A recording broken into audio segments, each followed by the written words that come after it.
So now that we are aware with the meaning of average or mean in statistics, we are ready to start theory of it. Central tendency का मतलब होता है central value जो statistical series में आती है. For example अगर मैं एक सीरीज लिखूं 2, 4, 6, 8, 10, तो द सेंट्रल वैल्यू इज 6. तो इस सीरीज का मीन भी 6 आएगा और मीडियन भी 6 है. It's not applicable every time. It's just a unique series where mean and median are same. So that's what central tendency means, right? तो ये measure of location भी है कि एक location जो सीरीज को डिवाइड कर रही है या फिर एक एवरेज बता रही है, ठीक है. तो उसमें हम मीन मीडियन मोड को यूज़ करते हैं एवरेज निकालने के लिए, so that we can analyse the data further, data को एनालाइज करने के लिए. एवरेज का मतलब हम सब जानते हैं, जो कि मीन होता है स्टेटिस्टिक्स में. Mean and average are one and same thing. Formula average निकालने का मैंने आपको प्रीवियस लेक्चर में बताया था. मीन को डिनोट करा जाता है सिग्मा एक्स अपॉन एन से. This is the formula and डिनोशन of mean is variable के ऊपर बार आता है like this. So this is mean, how it is presented, and this is the formula for mean. Sigma of variable upon number of samples, कितना आपने sample का size pick करा है, ठीक है. तो क्रॉक्सटन एंड काउडन ने डिफाइन करा है मीन को कि एक ऐसी वैल्यू जो डेटा के अंदर होती है प्रेजेंट, जो रिप्रेजेंट करती है सारी वैल्यूज़ को. फॉर एग्जांपल अगर मैं 2, 4, 6, 8, 10 का एवरेज निकालूं, 2, 4, 6, 8, 10, this is my variable x. It could be anything, marks of students और anything. So my mean x bar is coming out to be 6. Let's suppose this is marks, 6 marks. So my 6 marks is representing all the values in the series. 6 से पता लगा कि ज़्यादातर बच्चों के marks 6 के आसपास ही हैं. तो ये एवरेज डेटा के बीच में होती है, तो उसको सेंट्रल वैल्यू भी कहा जाता है कि ये सेंट्रल वैल्यू की मेजरमेंट है, ठीक है सर. अब एरिथमेटिक मीन, अगर हम मोर प्रिसाइजली स्टेटिस्टिक्स की लैंग्वेज में बात करें तो मीन क्या होता है. तो एवरेज सारे आइटम्स का सीरीज में, ठीक है. अब वो सीरीज एक सैंपल की भी हो सकती है या सेंसस की भी हो सकती है. मतलब आपने पूरा पॉपुलेशन का डेटा कलेक्ट करा हुआ है या एक सैंपल का डेटा कलेक्ट करा हुआ है, दैट डजंट मैटर. मीन निकालने का क्राइटेरिया सेम रहता है, सारी वैल्यूज को प्लस करना है और नंबर ऑफ ऑब्जर्वेशन से डिवाइड करना है, and you will get mean. That is the only formula to calculate mean, to be very honest. जितना टोटल है डेटा का टोटल करो, डिवाइड करो नंबर ऑफ आइटम से, एंड एवरेज निकल के आ जाएगा, right. This is the most simplest thing that you can call for mean. Suppose करो 4 बच्चों की हाइट दे रखी है 140 centimetre, 152 centimetre, 160 centimetre and 170 centimetre. Plus कर दो, डिवाइड कर दो 4 से, 155.5 सेंटीमीटर इज द एवरेज, ठीक है. इन सबको प्लस करके 4 से डिवाइड करोगे, नंबर ऑफ स्टूडेंट 4 है, यू विल गेट इतना एवरेज है, ठीक है सर.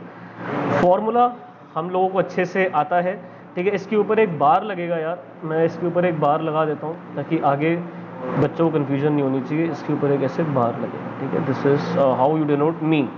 इसको थोड़ा बोल्ड कर देते हैं ताकि थोड़ा और बेटर दिखे. इसको और हम डार्क कर सकते हैं क्या, इसका वेट और, ठीक है, इतना sufficient. So this is how we present mean. Mean और average is equal to sigma of variable upon n if population is given and small n if sample is given, ठीक है. तो n लोगे आप, अगर आपको पॉपुलेशन का data दे रखा है, मतलब अगर क्लास में 50 बच्चे हैं, 50 बच्चों का डेटा दे रखा है तो n लिखोगे. अगर क्लास में 50 स्टूडेंट्स हैं और 10 स्टूडेंट्स का डेटा कलेक्ट करा है तो आप स्मॉल n लिखोगे. तो हमारे सिलेबस के according I personally prefer small n, but if you will refer any book, even our notes, it is capital N to avoid any confusion to the students. They generally ask why small not capital. That's why we generally use N, but when you are not sure that the data is of sample or population, I recommend you to write down small n. That's also completely correct. So now I leave it up to you because you guys are only in 11th standard and बच्चों के लिए समझना बहुत मुश्किल होता है small N और capital N में फ़र्क क्या होता है. तो स्मॉल एन मतलब होता है सैंपल, कैपिटल एन होता है पूरी पॉपुलेशन, जो रिसर्च है उसके accordingly. Fine, okay. Arithmetic mean 2 तरीके का होता है. एक simple mean, for example 2, 4, 6, 8, 10, mean निकाला, निकल के आया 6, सिंपल मीन. सारे आइटम्स को आपने इक्वल वेटेज दिया, कोई ज़्यादा इंपॉर्टेंट नहीं है, कोई ज़्यादा कम नहीं है। ऐसा नहीं है कि इस बच्चे के मार्क्स ज़्यादा मैटर करते हैं, इस बच्चे के मार्क्स इतने मैटर नहीं करते हैं, ऐसा तो नहीं होता, सबके मार्क्स इक्वली मैटर करते हैं। तो ये सिंपल अर्थमेटिक मीन, जब हम सबको इक्वल इंपॉर्टेंस दे रहे हैं कि हर एक बच्चे के मार्क्स उतने ही इंपॉर्टेंट हैं।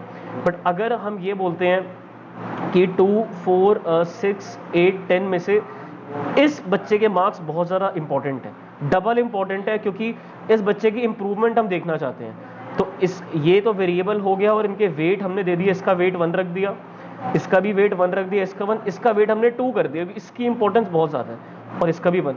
आपको W इंटू एक्स करना है, this is 2, this is 4, this is 6, this is now 16, this is 10। अब इसको आपको प्लस करना है, फिर आपको वेट से डिवाइड करना है, राइट। तो ये वेटेड मीन होता है जब आप किसी एक चीज़ को ज़्यादा इंपॉर्टेंस देते हो। अब वेट का कुछ क्राइटेरिया नहीं है, 2 की जगह 3 लिखो, 4 लिखो, तो ये आपकी इंपॉर्टेंस के ऊपर है। फाइन, इसका एक दूसरा एग्जांपल देता हूँ। सपोज करो कि आपको एक कैमरा खरीदना है, ठीक है, आपको एक DSLR खरीदना है, मान लो एक आप कैनन का ले सकते हो या फिर आप निकॉन का ले सकते हो, ठीक है। अब आपको मैं बता रहा हूँ कि आपके लिए जो पिक्चर क्वालिटी है वो आपके लिए, मैं यहाँ वेटेज लिख देता हूँ, वेट। पिक्चर क्वालिटी आपके लिए बहुत ज़्यादा मैटर करती है, बैटरी बैकअप आपके लिए इतना ज़्यादा मैटर नहीं करता है, ठीक है, एज ऑफ नाउ, और जूम आपके लिए मैटर करता है बहुत ज़्यादा, ठीक है। तो मान लो एक यूट्यूबर ने रेटिंग दे रखी है आउट ऑफ 10, एक यूट्यूबर ने आउट ऑफ 10 रेटिंग दी, कैनन को उसने रेटिंग दी है पिक्चर क्वालिटी में 8, बैटरी बैकअप को उसने रेटिंग दी है कैनन में 7, और जूम में उसने रेटिंग दी है कैनन को सपोज करते हैं 9। निकॉन को पिक्चर क्वालिटी में रेटिंग मिली है 7, बैटरी बैकअप में उसको रेटिंग मिली है 9, जूम में उसको रेटिंग मिली है 8। तो अब वो कैनन का सेपरेट मीन निकाल सकता है और निकॉन का वो सेपरेट मीन निकाल सकता है वेट को देख के। अब कैनन के लिए वो इन वैल्यूज़ को मल्टीप्लाई करेगा, 16 हो गया, 7 हो गया, और यहाँ आपका 27 हो गया, और निकॉन के लिए 14, 9 1 ज़ा 9, 3 8 ज़ा 24, फिर उनको वो वेट से डिवाइड कर देगा, और जो भी मीन निकल के आएगा उसको वो ज़्यादा इंपॉर्टेंस देगा। फॉर एग्जाम्पल, अगर आप कैनन में करना चाहते हो तो 2 8 ज़ा 16 plus 7 plus 27 divided by 3, Nikon का करना चाहते हो तो 14 प्लस 9 प्लस 3 8 ज़ा 24 डिवाइड इट बाई 3। अब ज़रा इसकी कैलकुलेशन कर लेते हैं, 27 प्लस 7 प्लस 16, 50 डिवाइड बाई 3, 16.6 आ रहा है इसका एवरेज स्कोर, 16.6। निकॉन का करते हैं 14 प्लस 9 प्लस 24, 47 आ रहा है इसका स्कोर, तो 47 अपॉन 3, तो 15.6।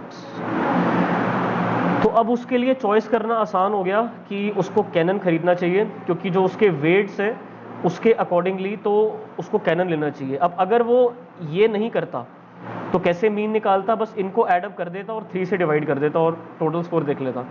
अब अगर आप इसको ऐसे देखते हो तो 8 प्लस 7 प्लस 9 इज 24, इसका टोटल 24 है, और इसका टोटल करें 7 प्लस 9 प्लस 8, इसका स्कोर भी 24 है, दोनों का स्कोर 24 आ रहा है। व्हाट अ कोइंसिडेंस, दोनों का स्कोर 24 आ रहा है। तो 24 को जब आप 3 से यहाँ, क्योंकि 3 आइटम्स हैं तो आप 3 से डिवाइड करोगे, इसका भी स्कोर 8 आ रहा है और इसका भी स्कोर 8 आ रहा है, दोनों का मीन 8 8 आ रहा है, तो वो कंफ्यूज हो जाएगा। बट जब उसको पता है कि मेरे लिए पिक्चर क्वालिटी काफ़ी मैटर करती है और जूम सबसे ज़्यादा मैटर करता है, तो उसके हिसाब से उसको कैनन लेना चाहिए, क्योंकि ये उसका वेटेड मीन है। तो जब आप हर एक एलिमेंट को अपनी इंपॉर्टेंस के अकॉर्डिंग वेट दे देते हो कि ये चीज़ सबसे ज़्यादा इंपॉर्टेंट है, तो फिर मीन के आंसर डिफरेंट आते हैं। ये तो सिंपल मीन हो गया ना यार, 8 plus 7 plus 9 is 24, 7 plus 9 plus 8 is again 24, ठीक है। दोनों का मैंने वैल्यू सेम लिया, अभी 7 8 9 है, अभी 7 8 9 है, तो वैल्यू सेम है। तो मीन 24/3 भी 8 आ रहा है और यहाँ भी 24/3 8 आ रहा है। बट जब हम वेटेज के हिसाब से देख रहे हैं तो वेटेज के हिसाब से उसको कैनन लेना चाहिए, क्योंकि इसमें उसका मीन ज़्यादा आ रहा है और इनके वेट के हिसाब से इसका मीन थोड़ा कम है। So this is what weighted arithmetic means, कि आप डिफरेंट वेट्स दे रहे हो अकॉर्डिंग टू योर इम्पोर्टेंस, कि आपके लिए जूम सबसे ज़्यादा मैटर करता है। तो दोनों तरीके से मीन निकाला जा सकता है। सिंपल मीन तब यूज़ करो जब आपके लिए पिक्चर क्वालिटी जूम और बैटरी बैकअप की इंपॉर्टेंस इक्वल है, पर आप कंफ्यूज हो जाओगे बिकॉज फिर कैनन का भी स्कोर 8 है और निकॉन का भी स्कोर 8 है, तो आप कोई भी ले लो, आपके लिए एक ही बात है, कोई फर्क नहीं है। पर जब आप वेटेज के हिसाब से देख रहे हो तो आपको कैनन लेना चाहिए, क्योंकि जो आपकी प्रायोरिटीज है उसके हिसाब से कैनन आपको ज़्यादा एवरेज दे रहा है, राइट। सो ये आपको समझना चाहिए कि सिंपल और अरिथमेटिक मीन में क्या फ़र्क होता है, ठीक है। मीन को तीनों सीरीज में निकालना सीखेंगे, इंडिविजुअल, डिस्क्रीट और कॉन्टिन्यूस में, ठीक है। फ्रीक्वेंसी डिस्ट्रीब्यूशन आपको कॉन्टिन्यूस सीरीज को ही बोला गया है। और 3 मेथड्स होते हैं, डायरेक्ट, शॉर्टकट और स्टेप डेविएशन, इंडिविजुअल के लिए भी वैसे तो, और डिस्क्रीट के लिए भी, और कॉन्टिन्यूस सीरीज के लिए भी। तीनों सीरीज के लिए ये 3 मेथड्स हम सीखेंगे, डायरेक्ट भी सीखेंगे, शॉर्टकट भी सीखेंगे और स्टेप डेविएशन भी सीखेंगे, ठीक है।